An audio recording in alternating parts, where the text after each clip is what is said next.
Most women hate sales. It feels icky, pushy, and like something you would rather avoid. If you don't like selling because it feels like pressure, like pushing someone into doing something they don't want to do, you're not alone.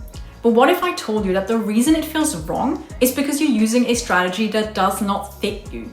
We were taught to sell like men, loud, aggressive, hyper pushy. But the truth is that we don't need to sell with pressure. We don't need to be aggressive or manipulative. We get to sell like women.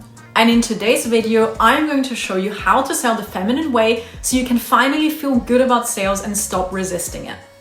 Hi, I'm Jasmine. I've been marketing for over 12 years and I've now run a marketing agency for the past half decade, helping service providers grow their business using behavioral psychology, ads, and funnels. And one very important thing that I've learned over the years that changed the whole trajectory of my business is that sales is not just a process.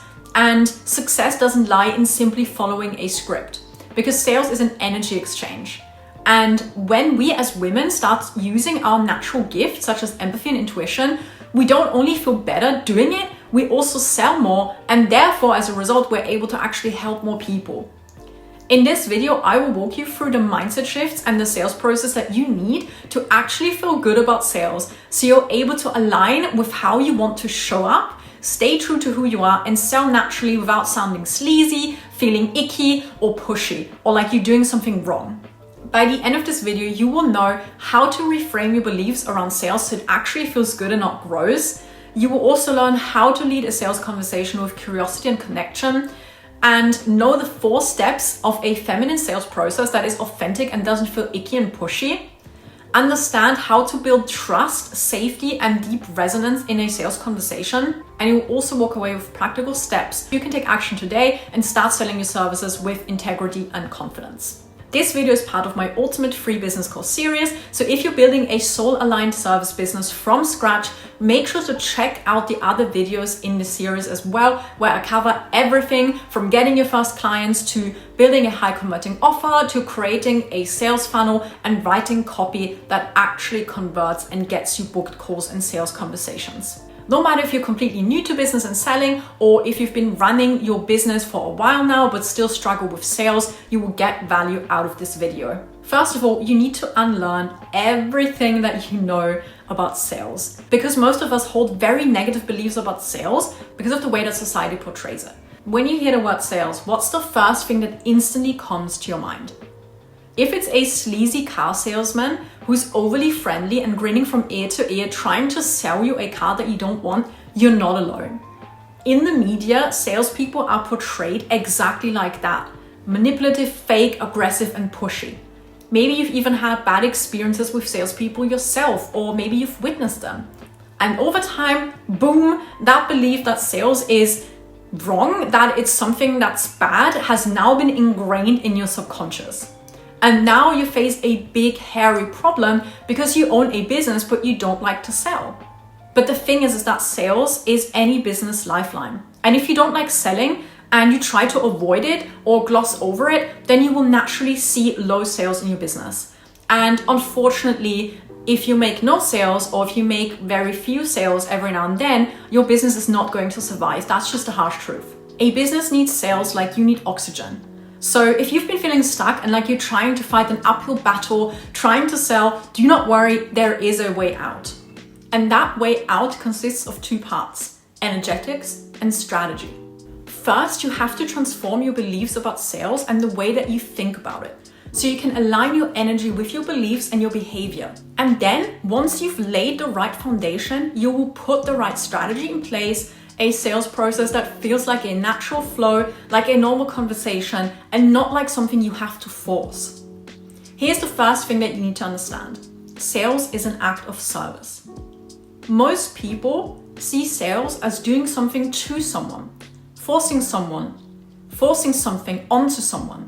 And don't get me wrong, some businesses absolutely do operate that way. Their intentions are off and all they care about is money. They see their customers as a number and nothing more. But the business owners, like you and me, the ones that are purpose-led and genuinely have good intentions, the ones that can actually help people with their gifts and their skills, those are the ones that sell with their heart. And heart-led sales is something that you do for someone, not to someone. Sales is an act of service. It's helping someone get what they want. It's guiding someone to say yes to the change that they're craving and that they know they need. And if you know that your offer helps people, genuinely helps people, then sales becomes the bridge to transformation for someone else. And as soon as I realized this, everything shifted for me. I had never looked at sales as an act of service before. But once I did, I couldn't think about anything else but this. If I know that I can genuinely help someone and I don't sell them my solution, I'm actually doing them a disservice. Because they will just end up buying from someone else who probably doesn't have their best interest at heart, not like I do, or they will continue struggling on their own. And neither of those scenarios is something that I want for them. So I have no other choice but to sell them what I've got. Because if I don't, then I'm more or less responsible for what will happen to them next. And if you avoid sales, you're holding back from people who genuinely need your help. If your service creates real results and if your offer actually changes someone's life, their business, their mindset, their health, their relationships, whatever it may be, then not selling isn't humble.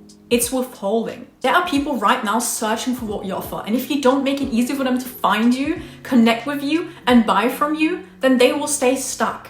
Or like I just said, even worse, they will end up working with someone else who cannot help them the way that you can, or who doesn't have their best interest at heart. Sales is how you serve. And when done from a place of integrity and alignment, it's the most loving thing that you can do. You're helping someone make a massive change in their lives. A change that they probably wouldn't make on their own without your help. Changing your behavior is one of the hardest things to do. And that's why so many people struggle with following good habits and committing to making a positive change in their lives. And sales is behavior change. That's all that it is if you break it down. You're getting someone to change their behavior, to face their fears and their doubts, and to make a choice that is in their best interest, to make the change that they want. You have to peel back all the different layers of uncertainty and guide them in the right direction. And that can only happen when someone feels safe, understood, and empowered, not pressured. And there's a very specific process you can follow to guide someone and make them feel safe. The way you do that is not by following a cookie cutter sales script some marketing bro put out as a lead magnet. No, most of these scripts sound robotic, stiff, sleazy, and they just feel off. Especially for us women. We need to work with a flow, not follow set, strict rules that feel forced. We're intuitive by nature. We're empathetic and relational. We want to build other people up and care for them. It's just our natural instinct. We're not meant to follow a rigid script word for word. We need a loose structure, a framework that we can use to guide a sales conversation. Because that way we can easily flow within it, within that structure, and adapt it intuitively. That's feminine sales. It's a balance of strategy and intuition. So instead of memorizing a random script, you just need to familiarize yourself with a set of questions so you can understand where your prospect is at now, where they want to go, and show them how your offer can help them bridge that gap. That's all you need. The feminine sales process follows a question-based structure. It's like you're a doctor diagnosing your patient. Doctors diagnose first, right? Then they prescribe. The diagnosis consists of asking a lot of questions to find out what the symptoms are and what the problem really is. Similarly, when you're dating, you also get to know someone first to see if you're actually a good fit and if you could see yourself being in a relationship with that particular person. Naturally, you ask lots of questions to get to know them. That's exactly how your sales process should look like. And this is what most people get completely wrong. Most salespeople come across as sleazy, fake, and pushy because all they care about is themselves. And you can feel that it comes across. They barely ask any questions and they rush to present their offer and then pressure you into buying. It's all about them, not you. But sales is about building relationships. You need to establish a connection with someone first. You need to get to know them. You simply cannot prescribe your offer as the solution if you don't even know anything about the other person in the first place. So here's what that sales process looks like in practice. Step number 1, you should always lead with curiosity. When you have a conversation with a potential client, be curious. Curiosity should lead your whole sales conversation and you should ask questions all the way through. Not just surface level questions, but really dig deep. Your goal during the first part of the conversation is to find out everything that you can about the other person. You want to get them to feel safe with you and to trust you so that they actually open up to you and share their pain and their problem, their desires, their vision, and even their fears and doubts with you. You want to find out what they're doing now, what they have done in the past already, and get all the context that you need on their current situation and why they're looking for a solution right now. You want to build that emotional connection with them and empathize with them and put yourself in their shoes so you can really understand them on a deep level and reflect that to them. Step number 2, create safety through connection. People buy when they feel seen and understood. Don't judge someone. Don't offer advice or step into a coaching role. This is the biggest mistake that most people make, and I used to do the same in the past. My sales conversations turned into full-blown coaching sessions, and it was initially very hard for me to stop and not slip into that mentor role anymore.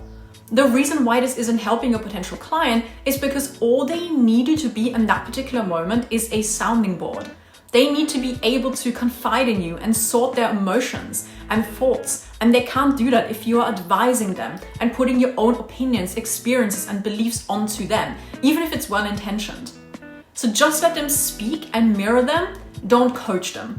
Your potential client should speak for the majority of the call, not you. There are many AI tools out there that you can use to record your sales conversations and listen back to them. And these tools will show you the split of talk time and who dominated the conversation. So if you find that you're speaking too much for most of the time, more than your potential client, then that's something you need to work on. And also don't rush through the questions and through the building a connection phase because you're short on time or you just want to get to the presentation and to your offer. Really slow down, listen, and respond with intention. Step number 3, don't convince them. If you find yourself trying to convince someone to buy, you need to pause immediately. You're not here to convince anyone of anything. It's all about show, don't tell. You are here to reflect what's possible and invite them into your world. Your questions should guide them and make them come to the realization themselves that you can actually help them. If you followed step 1 and 2 and you've built a genuine connection with them and they feel deeply understood and safe with you, then they will naturally come to the conclusion themselves that you can genuinely help them reach their goal. Because if you already make them feel that way during this initial conversation, they can start to imagine what it will feel like to work with you and that it will be the same, if not even better.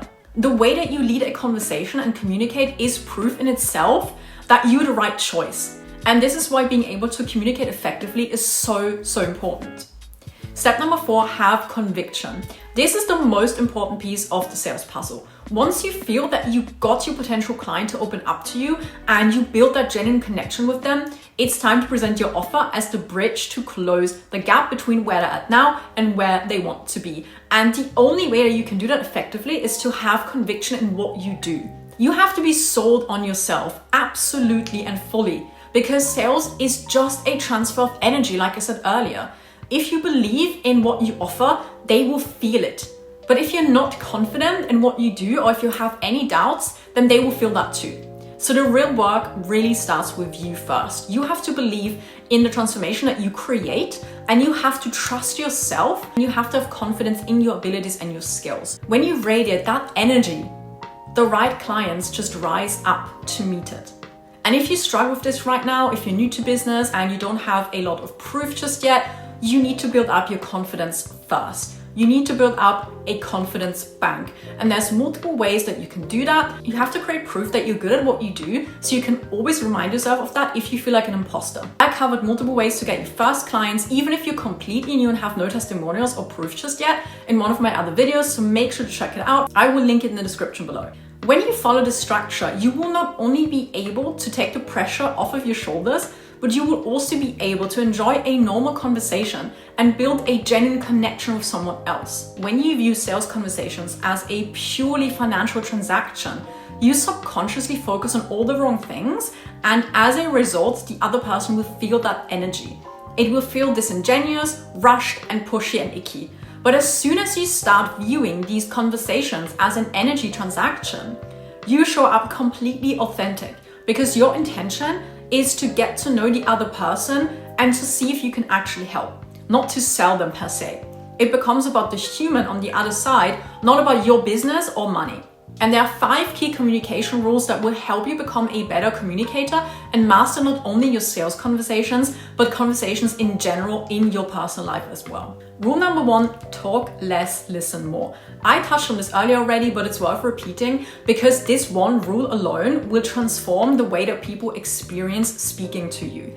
We've all met that one person who dominates the conversation. They talk and they talk and they talk, and they're barely taking a breath and not letting you get a single word in. And somehow the conversation always ends up circling back to them. And if we're being honest, those are the kind of people that we start to avoid because conversations aren't meant to be one-sided, right? They're meant to be an exchange. And the most magnetic people, the ones that we feel deeply drawn to, are usually the best listeners. When you talk less and you listen more, you make space for connection, for insight, and most importantly, you make space for the other person to actually hear themselves think. And most people don't get that kind of presence very often, right? We live in a world full of distractions and interruptions, and being truly listened to is so rare and so powerful. So instead of filling the silence with your own stories and your own words or opinions, let them speak. Ask thoughtful, open-ended questions and then hold that space without becoming impatient to speak again. Because when someone feels heard and deeply understood, they feel valued. And when they feel valued, they will remember how you made them feel, even if they forget what you actually said. You don't need to speak more to make an impact. Rule number 2, listen with intent to understand and not to respond. And this one builds on rule number 1. It's very simple but incredibly powerful because most people don't fully listen to the conversation partner. They are preoccupied by what they want to say next. They wait for their turn to speak and their mind is already racing ahead, formulating a response and preparing their point or trying not to forget what they were going to say. And that's not because they're rude, it's just human, right? Our brains are very fast. And we want to be understood, we want to add value, we want to contribute, especially if we're passionate about the topic or care deeply about the other person. But here's the catch. When you're focusing too much on what you want to say, you're no longer truly hearing the other person. And when that happens, the quality of the connection drops very fast because you're missing the nuance, you miss the emotion, you miss the real meaning behind their words, right? And that's why this rule matters so much. Because when you listen with intent, with your full presence, you stop filtering their words through your own thoughts. You stop mentally rehearsing your reply. And instead, you tune in. You actually become present. And you make the other person feel seen in a way that's very rare and very special. Because listening with intent isn't about passively nodding. When you listen this way, you stop swimming on the surface and you start exploring the depths of real, meaningful connection. Rule number 3, master your tone. Tonality is crucial and is just as important as your body language, right? Your tone speaks louder than your words. You can say the right thing, but if your tone is off, the message simply won't land. Tonality, inflection, pacing, and volume are tools that most people never learn to master, but they change everything. And you need to learn how to master your tone and how to use it depending on what you're saying and the emotion that you want to communicate. And the best way to do this is to analyze how other people speak, especially those that are absolute masters at communication. If you Google best communicators of all time, you will see a lot of political figures pop up, people like Barack Obama and Martin Luther King Jr. And I highly recommend studying how these people communicate with a very special focus on their tonality and how to use inflections, pacing, and volume to convey their message. And it's easy to practice this too if you want to do that. All you have to do is just record a 5-minute video of yourself on your phone where you speak normally. You can just choose any topic and just talk about it casually, and then you can interpret and rate your tonality and improve over time as you record even more and more practice videos and give yourself feedback. It's very powerful, so I highly recommend that you do that. Rule number 4, make it about them, not you. Let's be honest, people care about themselves more than they care about anything else because humans are wired for self-preservation. And in conversation, we subconsciously filter everything through the lens of how does this relate to me? That's not vanity, that is just basic human psychology. It's how brains are built to scan for relevance and connection and personal meaning. So when you give someone else the opportunity to talk a lot about themselves, you're doing more than just being polite. you're actually making them feel important, like they matter. And guess what? People like people who make them feel important. And people buy from people that they like, right? So when someone walks away from a conversation with you thinking, wow, I felt really good talking to her, it's not because of how interesting you were, it's because of how interested you were in them. And of course, there's also a natural balance, right? There needs to be a rhythm in any conversation. It's, I'm not saying that you should stay silent or that you should pretend that you don't exist at all. But if you can master the art of curiosity, and if you can ask thoughtful and open-ended questions and let the other person expand on their thoughts, if you can reflect what you're hearing and give them space to process, then you become the person that they trust, and you become the person that they want to come back to again and again. Sales isn't just about proving how great you are. It's not about you. It's about them. They are the hero in their own story. And your job is to reflect that back to them, right? To empower them to make the change that they're really seeking. It's about helping them realize how much better their life could be. So next time you find yourself in any conversation, whether it's a coffee chat with a friend or a sales conversation, make it about them, not about you. All right, rule number 5, mirror their emotions. The best way to allow someone else to feel safe with you and make them trust you is to mirror their emotions and be a sounding board for them. In a conversation, when someone mentions a highly emotionally charged word to you, you simply repeat that word back to them. So for example, if someone tells you that they're really frustrated, you gently reflect that back by saying, frustrated? This allows you to validate their experience without jumping in to fix it, right? It shows them that you are listening, that you're truly listening without any judgment, that you understand, and that you're not trying to rush them out of the emotional state. And it also gives them the space to reflect more deeply, and it often leads them to expand on what they're feeling and uncover the real root of their actual problems and their challenges. And that's how you're allowed to make someone feel truly heard and seen and understood. And it gets the other person to truly trust you. And that trust is the foundation of every important conversation, right? So instead of pushing a solution, always mirror their emotions first. Here's how you can sell the feminine way starting today. Step number 1, grab a notebook or your journal and reflect on your current beliefs around sales, right? What comes up when you think about selling? What feels heavy? What feels hard? What feels icky? Write it all down and then reframe it so that you're viewing sales as an act of service, not manipulation. Because remember that you're helping someone else get the transformation that they're craving. Step number 2, map out the key questions you can ask in your next sales conversation.